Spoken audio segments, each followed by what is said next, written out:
Aleluia. Meus irmãos e irmãs, a paz do Senhor.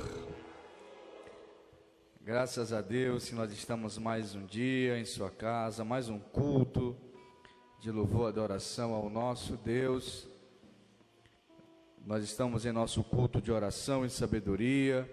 A todos os nossos irmãos e irmãs que nos acompanham pelo Facebook, pela página dos Neemias Valentes, a paz do Senhor Jesus, que Deus abençoe a tua casa, a tua família. Nós queremos louvar a Deus também pela vida do irmão Paulo, esposo da irmã Monique, que recentemente completou aniversário. Quantos podem louvar a Deus pela vida do irmão Paulo e deseja parabenizá-lo? Diga, parabéns, irmão Paulo. Deus abençoe a sua vida em nome de Jesus. Quantos podem dar um aplauso a Deus pela vida do irmão Paulo? Deus abençoe. Só lembrando que sexta-feira, não é, pastor Cláudio, tem macrocélula dos jovens transformados. Cadê os jovens transformados? Dê um glória aí. E sábado nós teremos a rede dos escudeiros. Cadê os homens valentes da nossa igreja? Diga glória a Deus. Nós vamos lotar essa igreja em nome de Jesus, tanto sexta quanto sábado, para a glória de Deus. Vamos continuar nossa série. O pastor Cláudio iniciou a série sobre discípulos ou multidão. E eu quero falar nessa noite sobre o discípulo Mateus. Então abra sua Bíblia no Evangelho segundo Mateus, capítulo 9, versículo 9. Você que está na sua casa, pegue sua Bíblia, junte-se com sua família e abra no primeiro livro do Novo Testamento, que é o Evangelho de Jesus Cristo segundo Mateus, capítulo 9, versículo 9.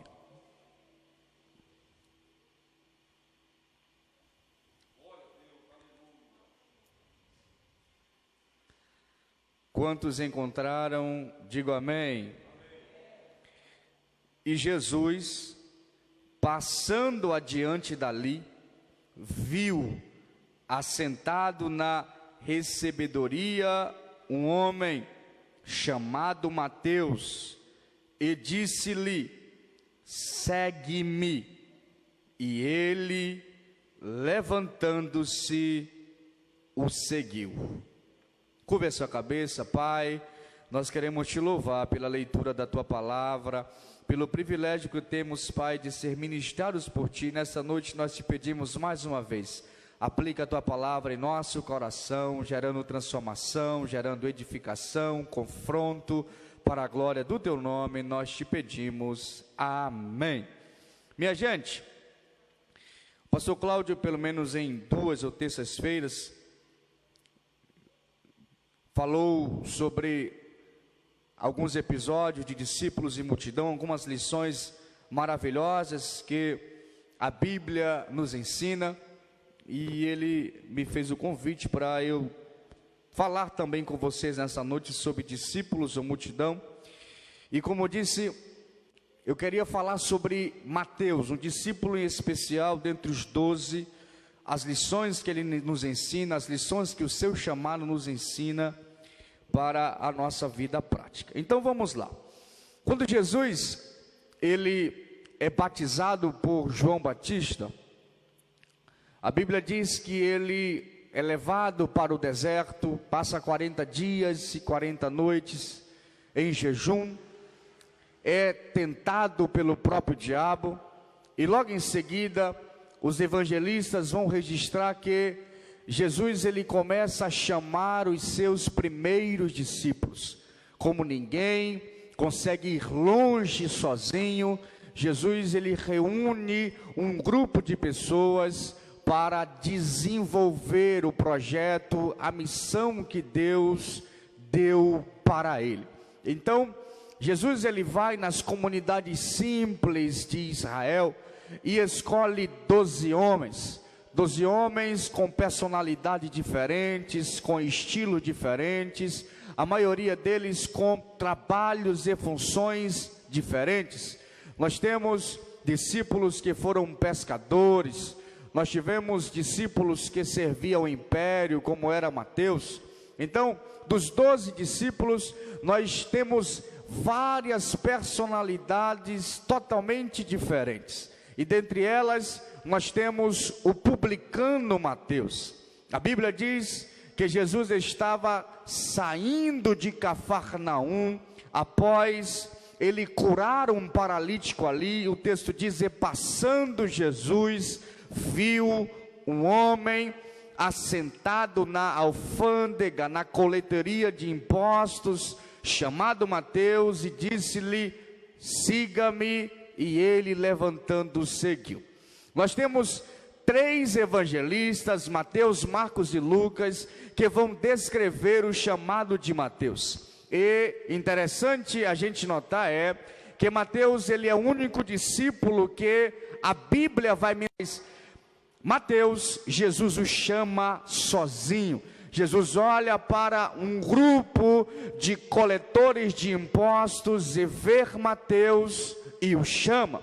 Agora, vamos olhar alguns detalhes do chamado de Mateus. O primeiro é que o principal personagem que estava passando era Jesus. Eu gosto desse texto porque Jesus acaba de curar um paralítico e o texto diz: e passando adiante dali, e saindo adiante de Cafarnaum. Marcos vai dizer que Jesus estava indo à beira-mar, e Jesus, passando por ali, viu um homem. Mas veja bem, antes de Jesus ver um homem, ele passou. E existe aqui alguns registros de Jesus passando por Cafarnaum. Foi em Cafarnaum que Jesus curou a sogra de Pedro. Foi em Cafarnaum que Jesus curou ou expulsou um espírito maligno de um homem. Foi em Cafarnaum também que Jesus morou em determinado momento do seu ministério. Foi em Cafarnaum que Jesus curou um paralítico. E em Cafarnaum Jesus passa adiante. Por que é importante nós notarmos que Jesus passou adiante? Porque em toda a Bíblia, Deus, no Antigo Testamento, ele sempre passou em vários lugares. Jesus, o Deus encarnado, no Novo Testamento também, ele continuou passando por vários lugares. E todas as vezes que Jesus passava por algum lugar, sempre ele chamava alguém, sempre ele realizava algo, sempre ele fazia algo em especial. Quando ele passou pela Mesopotâmia antiga, ele chamou Abraão para constituir uma grande nação. Quando ele passou lá no Egito, quando Moisés apacentava as ovelhas de seu sogro Jetro, Deus chamou Moisés para desenvolver um projeto extraordinário que era libertar o povo de Israel. Quando Deus passou lá onde Gideão estava, no lagar, ele estava pisando uva no lagar, Deus o chamou para libertar Israel do jugo dos midianitas. Um dia, lá em Belém de Judá, Deus passou por lá e viu um homem chamado Davi, e o chamou para que através dele viesse Cristo, nosso Messias. Um dia também, Jesus passou lá na casa de Jeremias, enquanto era uma criança, e o chamou para dar continuidade ao ministério profético. Deus sempre passou, e todas as vezes que ele passava, ele chamava alguém em especial, ele realizava algo em especial. E nós só estamos aqui, porque dentro de um grupo de pessoas, dentro da comunidade onde você está, dentro do estado onde estamos, da cidade onde estamos inseridos, Deus passou por lá. Ele olhou para mim e para você, mesmo com todos os nossos defeitos, mesmo com todas as nossas dificuldades, mesmo com todos os nossos problemas, mesmo diante da nossa personalidade às vezes tão ruim, tão bruta, tão ignorante, Deus olhou para nós e viu alguém para trabalhar, para desenvolver e sobretudo para ser um instrumento para a sua obra. Você e eu estamos aqui não por obra do acaso. Nós não estamos aqui porque simplesmente você decidiu vir. Eu sempre digo que Jesus, em João capítulo 16, versículo de número 30, versículo 15, ele disse assim: não foste vós que me escolheste. Jesus estava finalizando o seu ministério, já estava apresentando o Espírito Santo como sucessor, mas ele queria deixar os discípulos conscientes de uma coisa: vocês me seguem, não porque vocês me escolheram, vocês andam comigo, não porque vocês decidiram, vocês vivem comigo, não por vontade simplesmente de vocês, não, vocês não olharam para mim e decidiram, não, vocês só estão comigo, porque eu escolhi vocês, eu passei onde vocês estavam, e eu escolhi vocês, aleluia.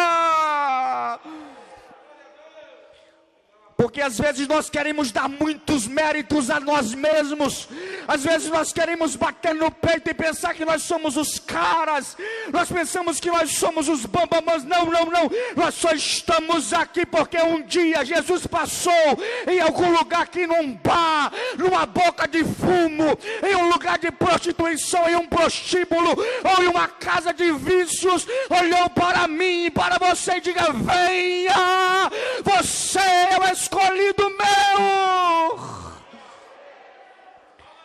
Eu gosto de visitar irmãos, eu visito bastante, principalmente novos convertidos, pastor Cláudio, e é lindo você chegar com o irmão e dizer assim: Daniel, rapaz, a minha vida era uma tristeza, eu vivia em prostituição, eu não parava com mulher, eu vivia com jogos, eu vivia minha vida no tráfico de drogas, eu vivia uma vida devassa, prostíbula, mas agora eu tenho uma paz dentro do meu ser, eu sinto algo dentro de mim, foi Jesus que passou onde nós estávamos,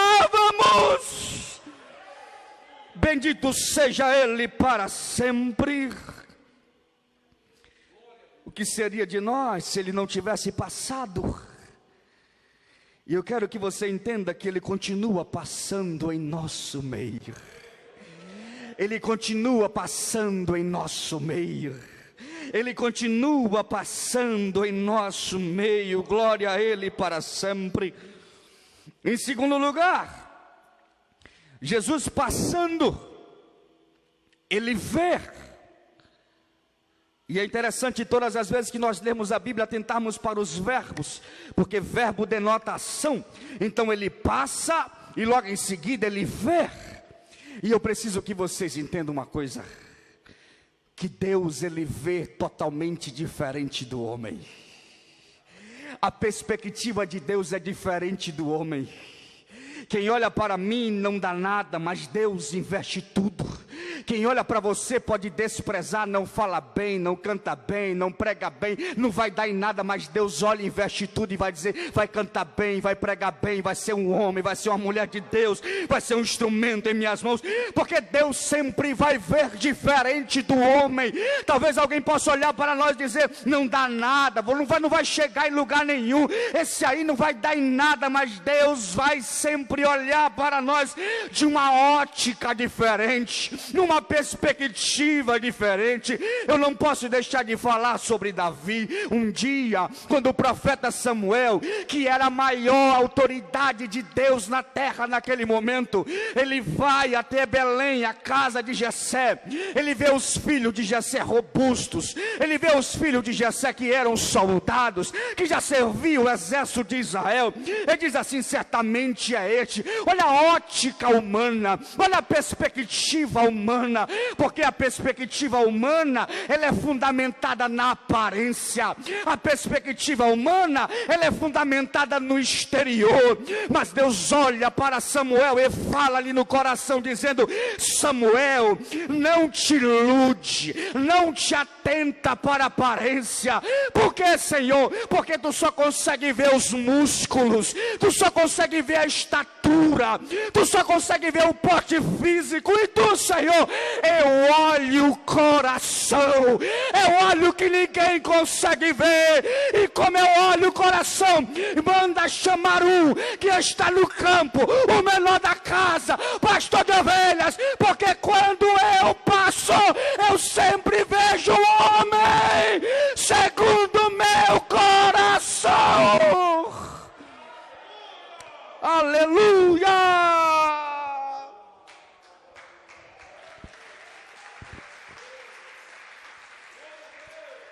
Você consegue escrever aí, você que está nos assistindo online? A ótica divina é diferente. A ótica divina é diferente. Aleluia! Ele vê, e detalhe, Deus vê o passado, Deus vê o presente, e Ele já sabe o futuro. Ele já sabe. Ele vê o que, Daniel? Olha o versículo 9. Ele vê um homem. Pastor Cláudio, eu sou muito curioso. Eu penso num cabra curioso. E presta atenção. Havia na estrada que saía de Cafarnaum para Damasco, havia um grupo que coletava impostos. Por que, Daniel?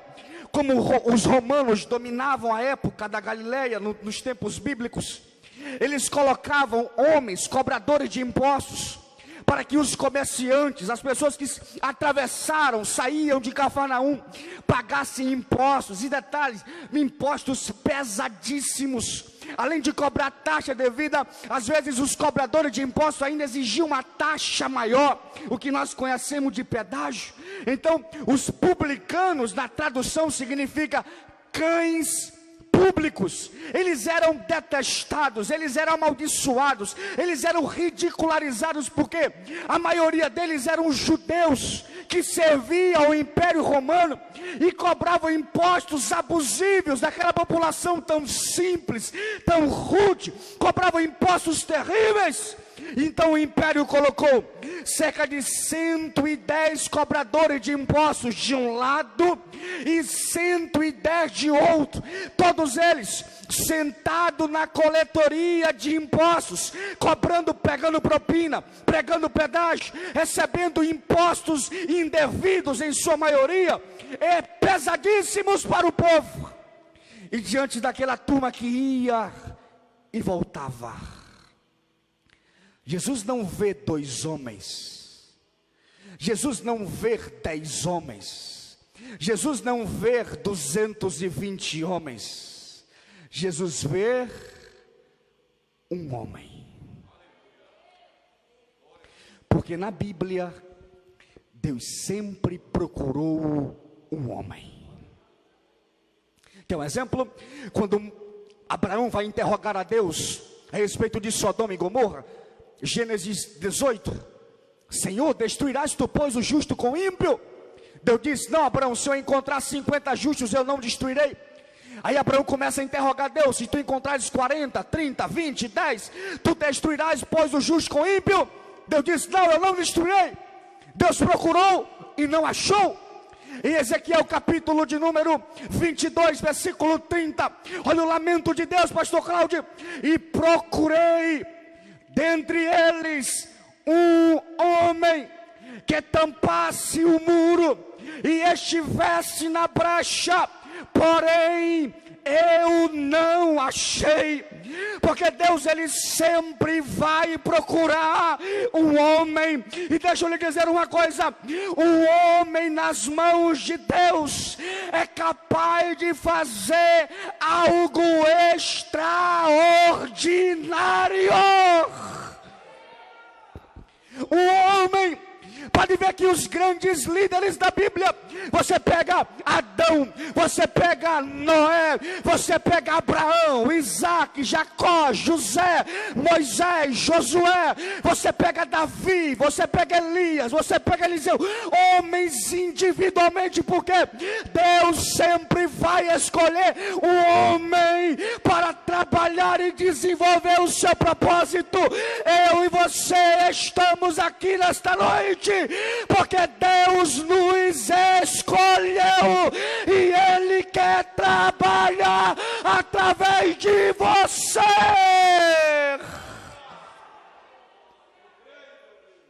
É você. Individualmente, Ele lhe escolheu individualmente, Ele olhou, Ele passou e Ele viu você, Ele enxergou você, Ele olhou para você, porque Ele vai trabalhar individualmente em seu propósito.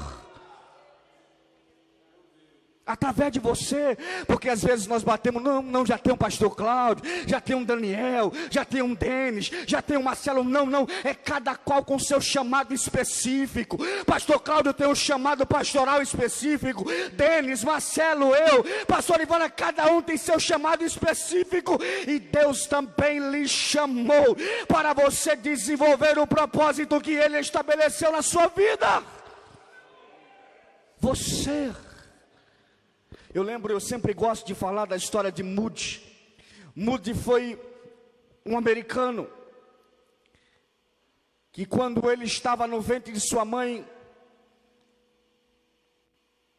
na verdade era de uma família de 9 irmãos. Seu pai faleceu, era gago, mal sabia ler, bochechudo assim como eu, baixinho, gordinho, desprezado.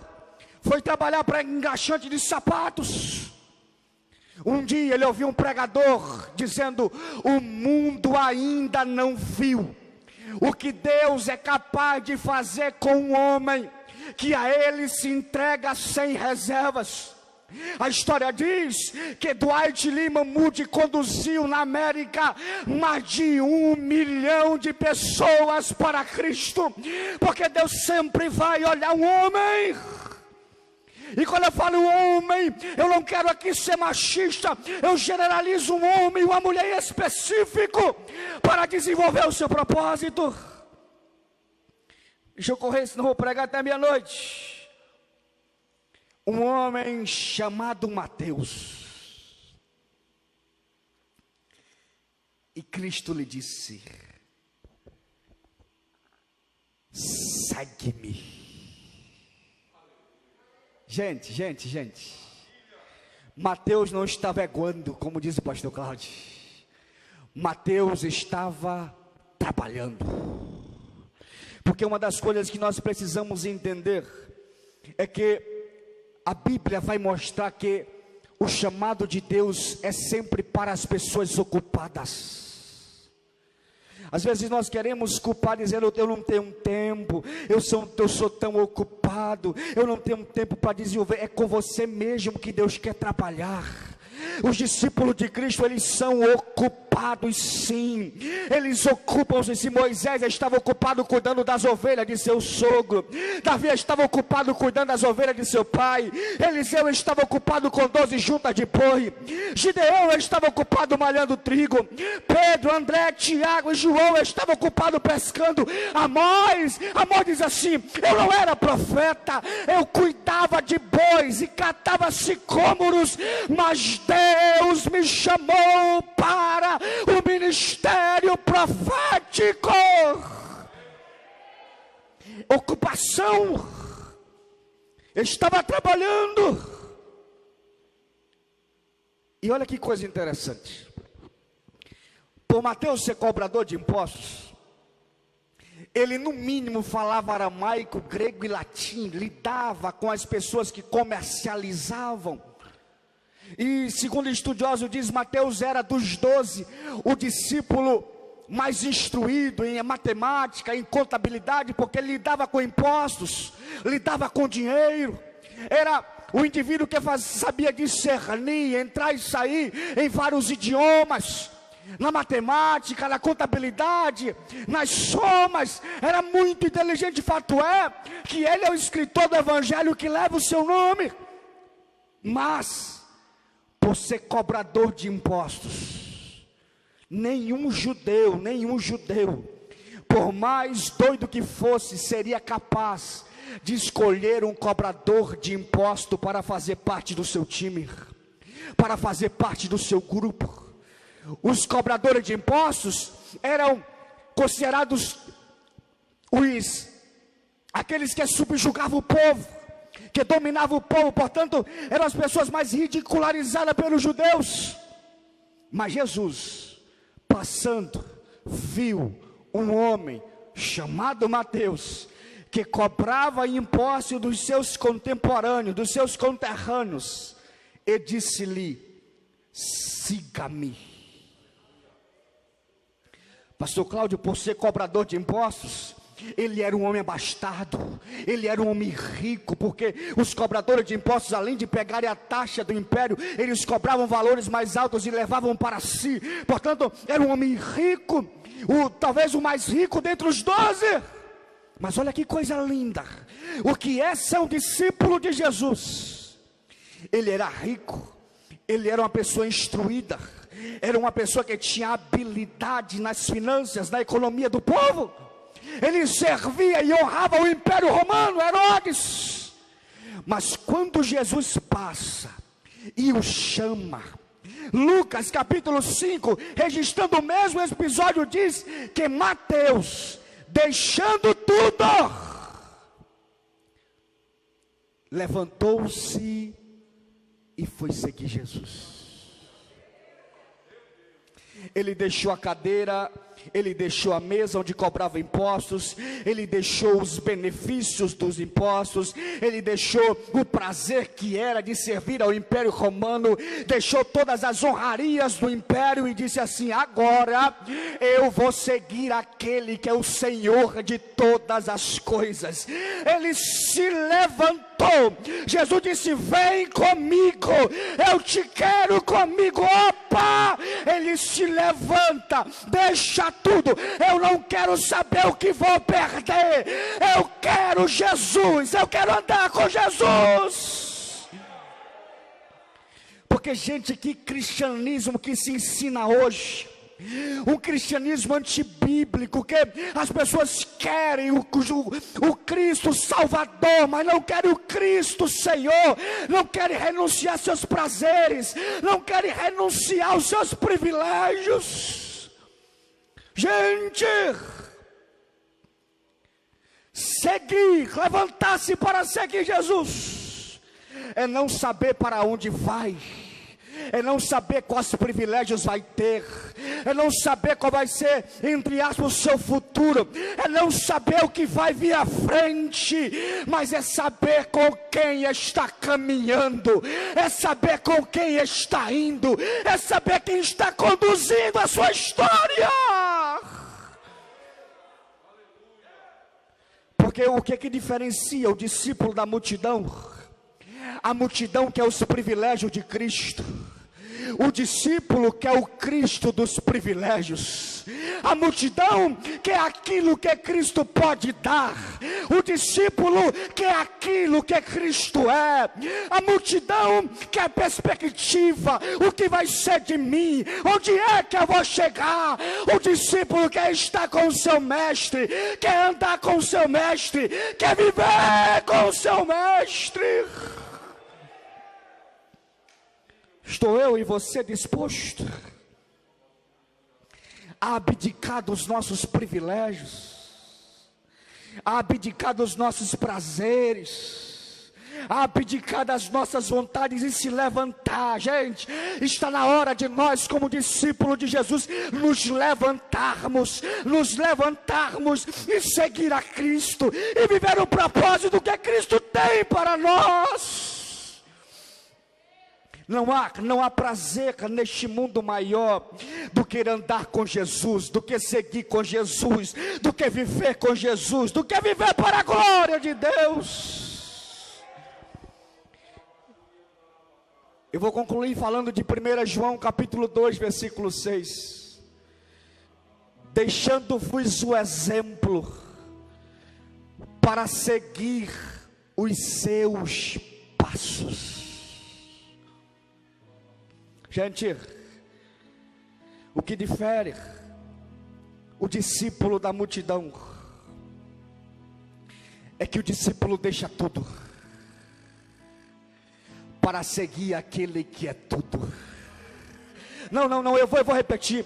O que difere o discípulo da multidão é que a multidão segura, retém, a multidão tem medo. Será que eu vou ser feliz com Jesus? Será que eu, abandonando tudo, eu vou ter prazer em Jesus? O discípulo não, ele sabe que as coisas não são nada comparado com aquele que é tudo. Você pode dar um glória para Ele, você pode aplaudi-lo nesta noite.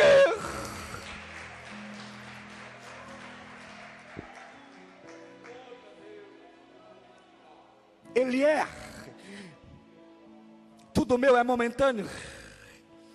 Quando nós entendemos que as nossas coisas terrenas são momentâneas, e que em Cristo há prazer, riquezas eternas, insondáveis.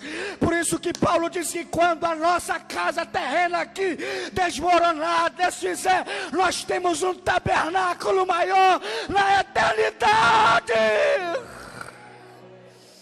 Aleluia, fica em pé, por favor.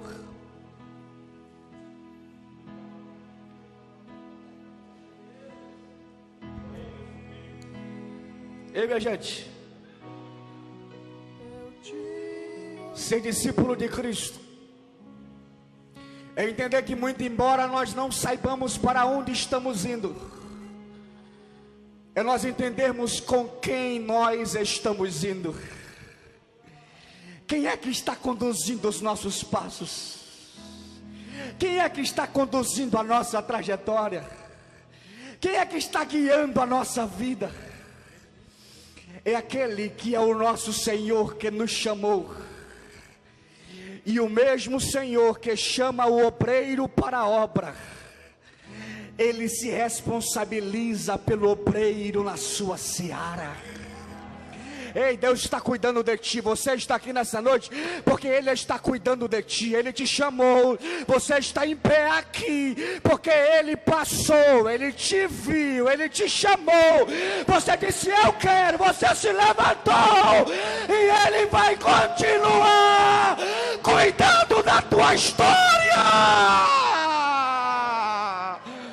Oh, glória!